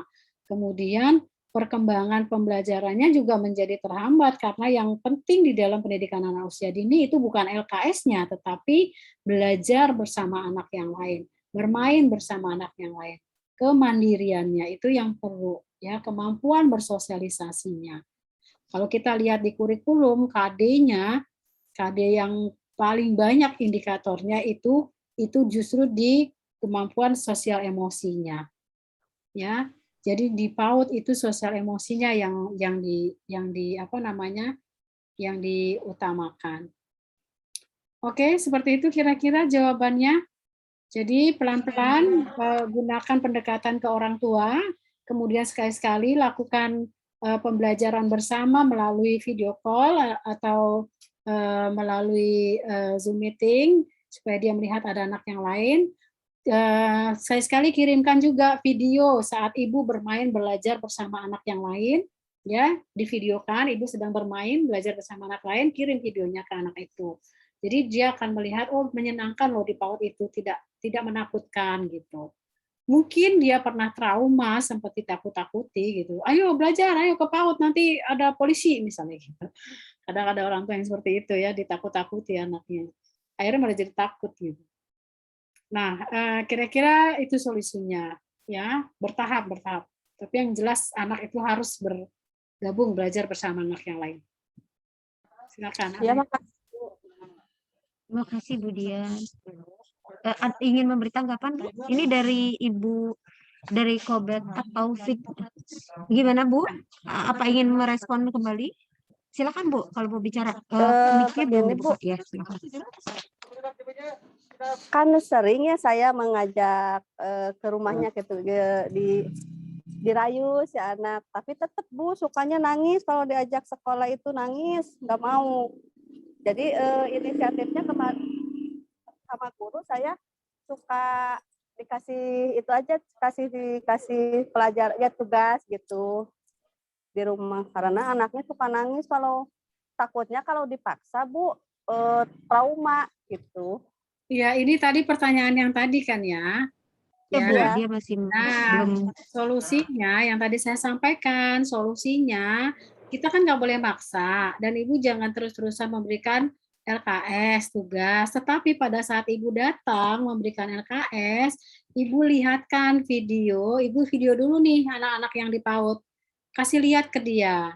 Menyenangkan loh di PAUD itu, banyak teman-teman loh bermain banyak mainan loh di sana, bukan hanya lembar kerja, begitu. Karena anak itu kan harus konkret ya, harus melihat. Kalau kita bicara saja, di sana enak, sana menyenangkan. Tidak ada di dalam gambaran dia, di dalam anak usia dini itu harus konkret, dia harus melihat langsung gitu. Jadi berikan gambaran atau videokan pada saat Ibu bermain sebelum datang ke anak itu, kemudian tayangkan, kasih lihat videonya gitu. Ya, pelan-pelan bertahap dan jangan dipaksa. Tetapi harus dilakukan secara perlahan-lahan. Ya, bertahap. Tahapannya itu apa? Yang tadi saya sampaikan. Berikan gambaran, kemudian tayangkan videonya bagaimana situasi di sekolah gitu ya. Kemudian sekali-sekali pelan-pelan sedikit-sedikit, mungkin datang ke sekolah 1 jam, nggak sampai 1 jam, 15 menit aja, pulang nggak apa-apa. Besoknya lagi 30 menit, pulang lagi nggak apa-apa Bu. Itu ya, ada kok anak seperti itu. Memang bahkan ada yang sampai sebulan di sekolah nangis terus. Itu sudah menjadi resikonya kalau sudah PAUD inklusif itu. Ya, ngamuk-ngamuk lagi gitu. Ya Bu, makasih. Ya, silakan. Terima kasih. Jadi intinya bertahap ya Bu Dian ya, Ya, bertahap. Dan Terus kita juga nggak bisa langsung judge fobia sosial ya Bu, harus Ya, dilihat lagi syarat-syaratnya, apakah terpenuhi syarat-syarat untuk menjudge seorang anak itu fobia sosial, usianya berapa gitu ya Bu ya. Iya, betul. Jadi tidak boleh melabel anak gitu. Yang perlu kita lihat adalah bagaimana memfasilitasinya gitu sesuai dengan kemampuannya. Oke. Baik, belum ada pertanyaan lagi ya. Ini ada pertanyaan lagi ya Bu. Saya sampaikan lagi ya Bu ya Dian. Saya bacakan ya Bu Dian. Ya, silakan. Assalamualaikum Bunda. Sebagai guru awalnya kita melihat meneliti kelainan anak. Apakah yang biasa biasa memastikan kelainan anak? Apakah anak itu guru atau mesti melakukan bersama dengan psikolog? Bisa maksudnya ini bisa tadi. Jadi apakah untuk memastikan kelainan anak itu guru atau mesti ke ahli psikolog Bu? Itu inti pertanyaannya. Untuk melihat kelainan anak Bu intinya. Ya, kalau untuk memastikan secara mendiagnosa itu haknya dokter ya Bu atau psikolog. Kalau guru tidak boleh karena kita bukan ahlinya gitu. Yang guru lakukan hanya mengidentifikasi tahapan perkembangannya sesuai atau tidak dengan STPPA-nya. Kemudian fasilitasi sesuai kebutuhannya. Jadi tugas kita adalah justru terbalik Bu. Tugas guru adalah menemukan potensi anak. Bukan mencari kelainannya, bukan mencari kelemahannya. Ya, menemukan potensinya, apa yang dia bisa. Apa yang mampu dia lakukan. Kemudian itu kita fasilitasi. Ya. Kebanyakan guru terbalik, sibuk nyari kelemahannya, akhirnya lupa menemukan potensi dan akhirnya tidak memberikan fasilitas pembelajaran sesuai dengan potensinya. Ya. Kalau tugas yang mencari kelemahannya atau kelainannya itu tugasnya dokter sehingga dia menyembuhkan. Tetapi kalau guru menemukan potensinya sehingga bisa memfasilitasi dan memberikan pembelajaran. Gitu, ya. Seperti itu, Bu. Kemudian ada pertanyaan lagi. Boleh. Saya bacakan ya di kolom chat ya. Ya, chatnya penuh banget soalnya. Ini dari TK. Iya, chatnya lebih suka chat ini kayaknya nih, Oke, Rumsat. silakan. Heeh, TK Al-Ikhlas ya Bu, ini dari TK Al-Ikhlas. Saya punya anak didik tunarungu, namun anak tersebut aktif bermain di sekolah. Tetapi begitu anak ini bergabung dengan anak lain di sekolah, anak tersebut memukul teman-temannya. Kemudian bagaimana strategi kita memberikan pembelajaran kepada anak? Karena kami guru-guru pun belum banyak pengalaman tentang ini, karena di sekolah kami pun kami ini kenapa ya? Susah apanya? Masih susah mungkin ya di sini ya. Karena intinya guru ini belum memiliki banyak pengalaman menghadapi anak-anak seperti ini, Bu. Suka memukul menurut pertanyaan ini. Ya, itu biasanya anak-anak itu kan meniru ya. Jadi mungkin dia meniru dari di rumahnya atau apa. Tapi itu sebenarnya bukan termasuk kategori kebutuhan khusus ya. Tapi kalau memukulnya itu menjadi satu kebiasaan yang refleks gitu ya. Apa ya, yang tadi saya bilang ADHD atau autism itu kan dia refleks, dia mukul-mukul. Biasanya kalau yang autism itu mukul-mukulnya sendiri. Tapi kalau memukul orang lain itu mungkin dia hanya meniru. Nah, kalau guru itu biasanya perlu melakukan pendekatannya dengan cara menenangkannya dulu pertama-tama. Tenangkan dulu ketika dia mulai memukul ya. Kemudian kita ajak duduk, kita beri air minum dingin, air putih. Kemudian kita berikan pengertian rasanya bagaimana ya kalau dipukul ya. Kira-kira apa rasanya kalau kita melihat orang lain nangis? Mungkin itu empati anak itu juga kurang. Jadi ya kita munculkan ada empatinya. Dan pastinya yang jelas gini loh Bu, kalau di PAUD ya, semua itu harus dilakukan secara bertahap. Dan jangan menyerah sebelum kita melakukan gitu. Jadi kita sudah berpikir aduh susah nih, terus kita tidak melakukan apa-apa. Itu tidak. Kalau di PAUD apalagi inklusif, itu yang prinsipnya yang harus kita pegang sebagai guru adalah jangan menyerah dan lakukanlah secara bertahap. Itu. Jadi kalau tidak punya prinsip itu, tidak punya kesabaran itu dan pengennya cepat jadi, cepat seperti anak yang lain yang kita anggap normal, itu nggak akan berhasil, Bu. Gitu. Jadi intinya adalah bahwa lakukanlah secara bertahap, mulailah dari yang paling sederhana kita bisa lakukan, kemudian jangan bosan, jangan menyerah, terus berulang-ulang. Itu nggak akan bisa seperti kita membalik telapak tangan, tuh nggak akan bisa. Gitu. Ya, kira-kira seperti itu, Bu. Terima kasih, Boleh Bu saya bantu jawab, Ibu? Boleh, silakan.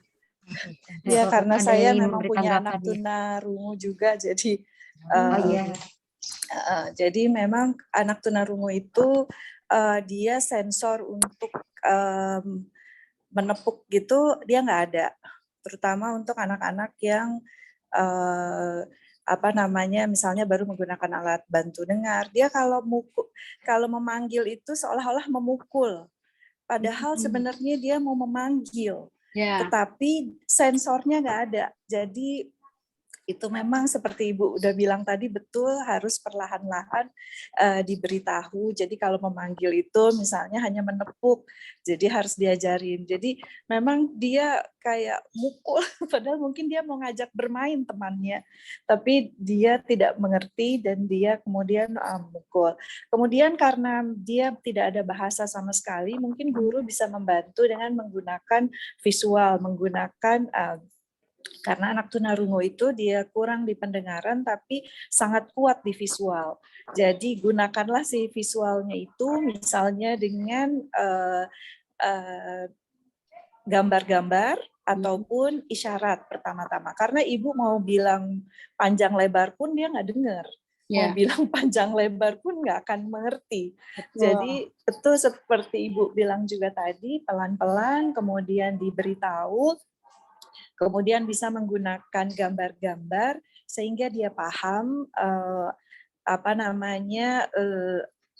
yang ingin guru sampaikan kepada dia, dia pun paham apa yang dimaksud oleh guru itu. Jadi pertama-tama seperti itu. Kemudian memang alangkah baiknya anak usia dini yang tunarungu itu diminta orang tuanya untuk membelikan alat bantu dengar.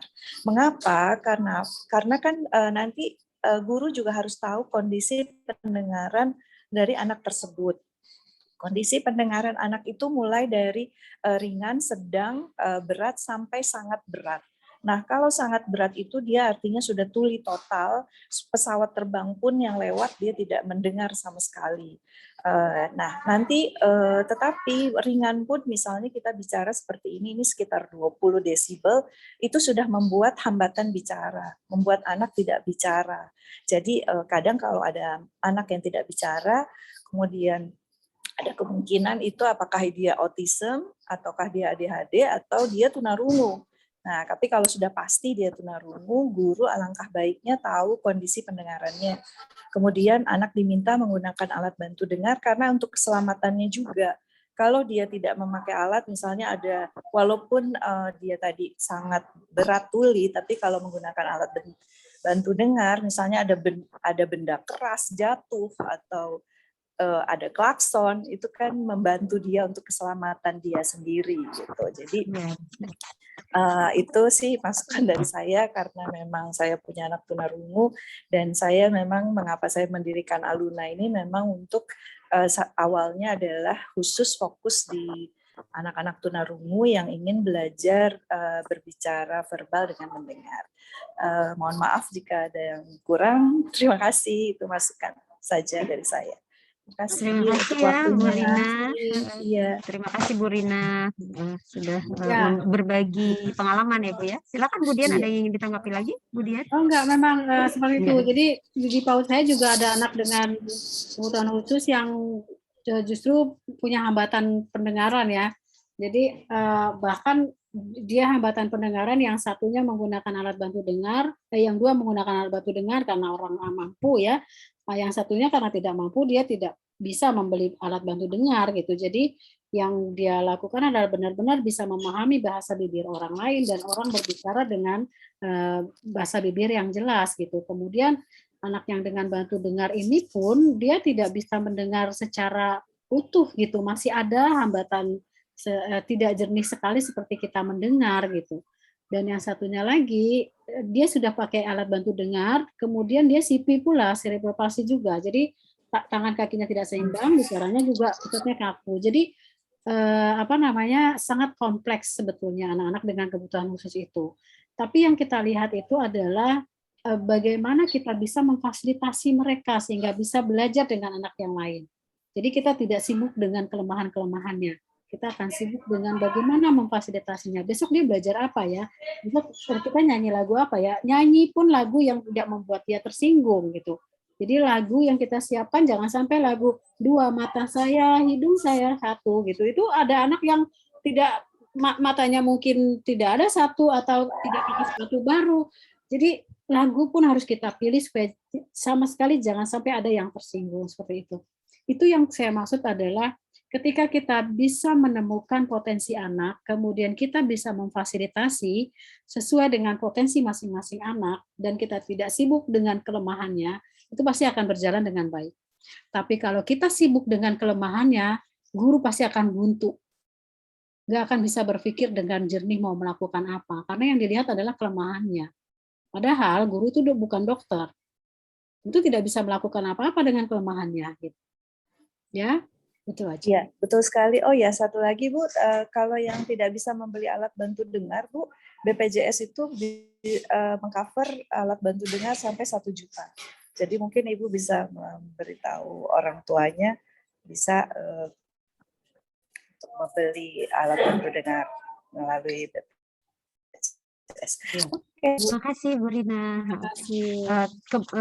Selain itu kita juga kan memfasilitasi dari bantuan BOP ABK ini satuan PAUD untuk membeli alat bantu dengar itu diperbolehkan ya Bapak Ibu ya. Jadi kalau masih ada peserta yang kurang dalam pendengarannya bisa digunakan untuk itu. Bu, ini Bu Dian, ini ada yang angkat tangan lagi, ingin bertanya langsung mungkin ya Bu. Ini dari TK Melati ya, TK Melati ya. Ya. TK Melati ya, dengan Endang. Iya, Ibu. Ya, silakan Ibu Endang. Iya. Oh, saya mohon maaf karena saya memang tidak membuka kamera karena dari tadi saya memang terpental, Bunda.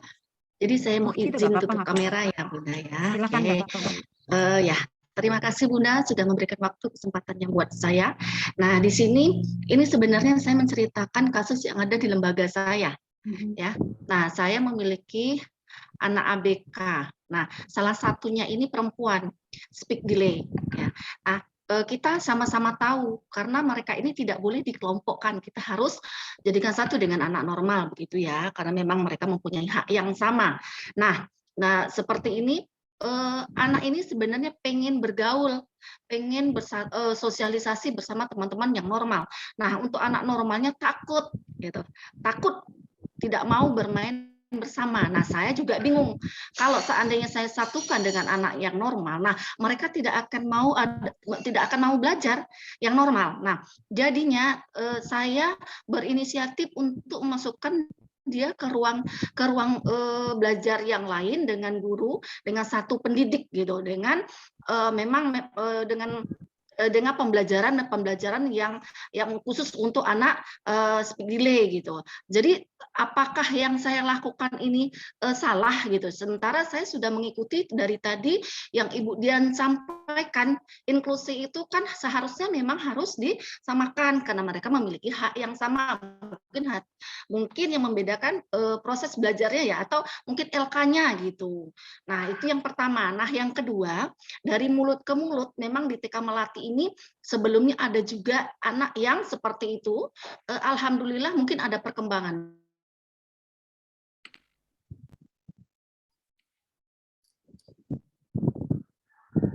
Kami, namun usianya sudah tidak di kelompok TK lagi gitu. Nah, kami pun bingung karena orang tuanya memaksa kami maunya di sini karena memang perkembangan anak saya belum pantas untuk di sekolah yang lebih lanjut gitu. Nah, apa yang harus kami lakukan gitu sementara masyarakat dan orang tuanya percaya kepada kami. Nah, saya mohon pencerahannya Ibu Dian. Nah, seperti itu aja. Assalamualaikum warahmatullahi wabarakatuh. Waalaikumsalam warahmatullahi wabarakatuh. Silakan Bu Dian, langsung Bu Dian ya. Iya, yang nomor satu sudah dijawab sendiri sama dia tadi, kan nggak boleh dipisahkan. Iya, cuman merasa selama masih ada pemisahan itu gitu. Inklusif. Strateginya adalah kalau anak ini kan sebenarnya speech delay itu nggak ada masalah untuk kalau di speech delay itu nggak ada masalah dengan emosi, dia tidak tantrum, tidak mengganggu anak yang lain. Speech delay itu kan keterlambatan bicara, ya. Apa Ibu yakin itu keterlambatan bicara sehingga mengganggu anak yang lainnya atau anak lainnya terganggu dengan kehadiran dia? Itu dulu. Yang kedua, ya, ini dia Bunda, maaf, karena gini, karena memang dia bahasanya untuk mengungkapkan bahasanya kurang gitu. Jadi mungkin dia untuk memanggil teman tuh hanya ha begitu. Jadi mungkin anak yang normal itu mengatakan bahwa dia tidak seperti kami gitu. Jadi makanya dia pun bersosialisasi anak-anak yang lainnya sudah takut duluan gitu. Oke, saya belum selesai juga tadi ya. Jadi gini. Kalau saya kasih materi, karena ini materi saya apa, mengapa, siapa, bukan materi tentang praktisi pembelajarannya langsung. Jadi tadi saya masih banyak ke teori gitu ya. Jadi sebetulnya gini Bu, yang paling penting kita lakukan adalah sebelum kita menerima anak dengan kebutuhan khusus, yang harus kita luruskan adalah anak yang kita anggap normal ini. Apakah dia normal ketika dia mengganggu anak yang lain? Apakah kita bilang normal? Apakah dia wajar kita bilang normal kalau dia merasa anak yang tadi bicaranya tidak jelas itu kemudian dibully, diejek, dan dijauhkan? Apakah itu yang kita sebut normal? Coba Bapak Ibu coba pikirkan. Apakah anak yang kita anggap normal atau orang tua yang kita anggap normal, tapi kemudian dia menolak kehadiran anak dengan kebutuhan khusus, kemudian dia merasa terganggu dengan bicaranya anak yang berkebutuhan khusus yang tidak sama dengan dia itu kita anggap normal atau dia yang perlu kita perbaiki?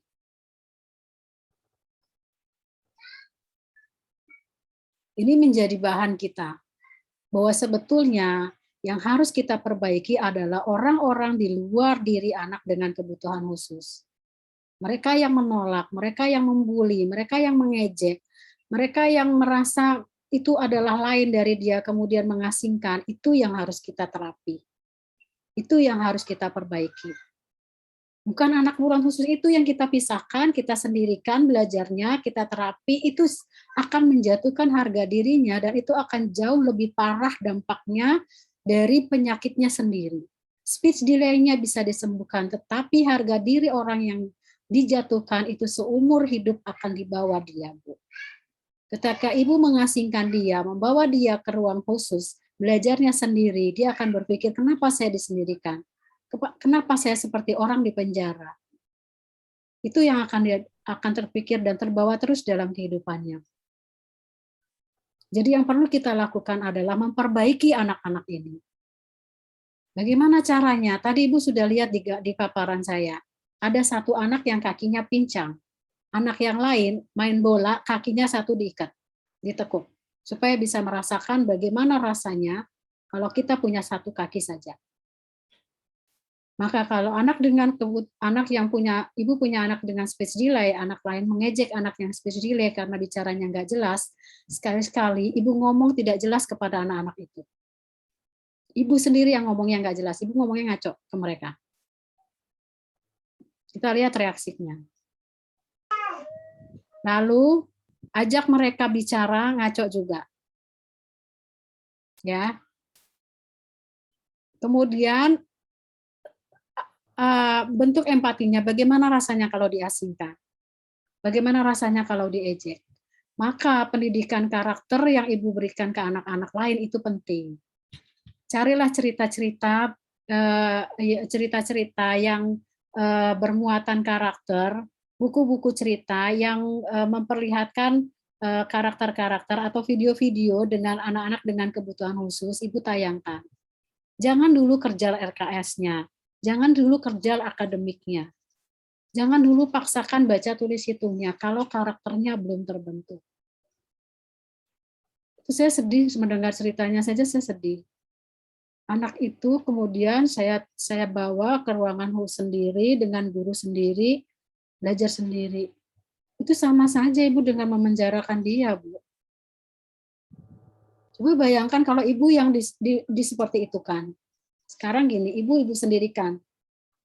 Ibu yang disendirikan oleh tim Kemendikbud, ibu sendiri ya, karena ibu tidak mengerti bahasanya Budian, ibu belajar sendiri dan sebagainya. Rasanya gimana, Bu, kalau diasingkan, Bu? Itu yang dirasakan anak itu. Dan itu akan berdampak seumur hidup. Ya, ada satu Vygotsky. Vygotsky ini ahli perkembangan. Dia menyatakan bahwa anak dengan kebutuhan khusus, dia punya hambatan kedua yang lebih besar dampaknya dalam kehidupan, ya, itu akan terus-menerus dibanding hambatan pertamanya. Hambatan pertamanya ini tentu hambatan fisiknya, hambatan bawaannya, dan sebagainya. Apa hambatan keduanya? Hambatan keduanya adalah ketika lingkungan di luar diri anak itu menolak kehadirannya. Itu yang akan berdampak besar dalam kehidupannya. Dia akan menjadi pendendam, pemarah, dia akan menjadi sakit hati, dia akan menjadi penyendiri, menarik diri. Itu yang terjadi, Bu. Jadi jangan pernah pisahkan mereka. Apapun yang perlu kita perbaikilah adalah lingkungan di luar diri anak itu. Itu yang harus kita perbaiki, termasuk orang tua yang menolak, misalnya saya nggak mau lah anak saya di sekolah itu karena ada anak dengan kebutuhan khusus nanti berketularan. Itu orang tua itu yang harus kita perbaiki. Buka pandangan matanya, buka empatinya. Bagaimana kalau ibu yang punya anak itu, anak seperti itu? Bagaimana kalau ibu yang ditolak? Apa rasanya? Itu ya Bu ya, kira-kira seperti itu. Baik, Bu Dian. Makasih ya Bu ya. Jadi tadi jelas ya dari Bu Dian bahwa kita jangan pisahkan mereka. Tapi mungkin begini Bu, kalau untuk waktu sesaat bisa ya Bu ya. Misalnya ada waktu sebentar mereka menenangkan diri, bisa ya Bu ya, mungkin ya Bu ya. Misal ada waktu Yang atau bagaimana, Bu? menenangkan diri siapa, Bu? Anak dengan speak delay-nya ini kan nggak ada masalah, kan? Iya, iya. Jadi Anak dengan speak dengan delay ini alasan nggak ada masalah, kenapa dia yang harus dipisahkan? gitu ya, Bu ya. Yang dipisahkan, yang perlu kita berikan penenangan diri adalah anak-anak yang mengganggu, yang menolak anak ini. Dianya Jadi yang kita ambil. kalau mengganggu ya, Bu ya, kalau mengganggu. Kan gini loh, Bu. Misalnya, saya punya speech delay. Saya bicara nggak jelas, ya kan? Anak ibu misalnya ya, Ibu Mei terganggu dengan saya. Ibu Mei-nya yang diajak sama guru. Bukan anak ini. Ibu Mei yang diajak sama ibu dikasih pengertian. Gitu. Nah, kalau gitu ya. itu bicaranya memang seperti itu, kita yang jauh lebih baik dari dia harus bisa berusaha mengerti tentang dia, harus bisa berusaha memahami apa yang dibicarakan karena kamu lebih hebat, kamu lebih pintar, kamu lebih sempurna dari kamu diciptakan sempurna daripada dia, maka kita harus menerima ketidaksempurnaannya. Seperti itu. Contohnya ya, Bu ya. Seperti itu. Terus Ya. ada pertanyaan di chat sih, belum ada pertanyaan lagi ya, Bu ya. Saya ingin bertanya nih dari tadi berapa kali kayaknya bahas LK. Terus kemudian seperti memberikan pendapat jangan pakai LK. Boleh tahu nggak Bu Dian kenapa sih sebenarnya kita jangan pakai LK menurut Bu Dian gitu, di sharing ke teman-teman kita semua. Karena tidak banyak aspek perkembangan yang bisa dikembangkan ketika anak belajar dengan LKS. Ya, dianya kognitif dan motoriknya. Padahal di dalam perkembangan lain anak butuh sosial kemandirian, berbahasa, ya, fisik motorik yang secara lebih banyak lagi gitu. Dan boros kalau pakai LKS. Kalau anak salah, ya, guru akan marah. Kenapa? Karena mahal LKS-nya.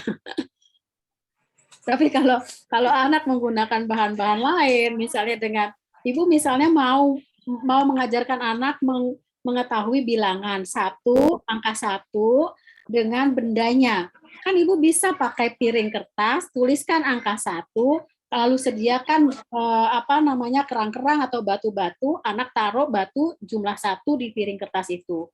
Kemudian piring kertas lain angka 2, anak taruh kerang di piring kertas itu sejumlah 2. Itu dia akan berubah, bisa mengubah-ubah, kalau salah bisa ubah lagi, bisa tuang lagi. Tapi kalau pakai LKS, angka 1, ibu tarik garis ke apel 1, kalau anak salah, kemudian warnanya ngaco, ibu akan marah karena sayang sama LKS-nya, dan itu akan membuat anak sakit hati gitu. Ya, terima kasih Bu Dian penjelasannya. Ya, itu banyak kesia-siaan daripada kemanfaatannya gitu. Ya. Terima kasih Bu Dian. Ini sudah pukul 10 ya, waktu kita sudah habis dan banyak sekali yang kita ambil dari Bu Dian ya. Kita terima, kita sama-sama belajar. Saya pun belajar. Jadi masih ada pertanyaan, tapi mohon maaf bagi yang ingin bertanya karena waktunya sudah habis. Ya, mungkin jadi nanti ada dibuka. dari pemateri lain ya, bisa lebih lengkap lagi ya Bu ya. Sebenarnya Bu Dian sudah memberikan banyak informasi dan juga memang kita tekankan pada saat di awal juga kita sudah informasikan Bu Dian kepada seluruh peserta bahwa kita tidak menyarankan mereka menggunakan anggaran yang kami berikan itu untuk pembelian LKS. Jadi itu ada informasi dari kita, tidak ada itu.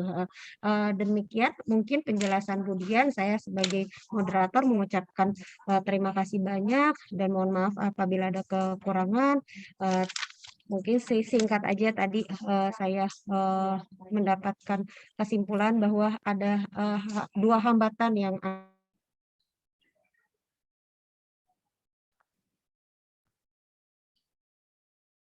anak-anak kita hadapi ini, mereka menolak kehadiran mereka.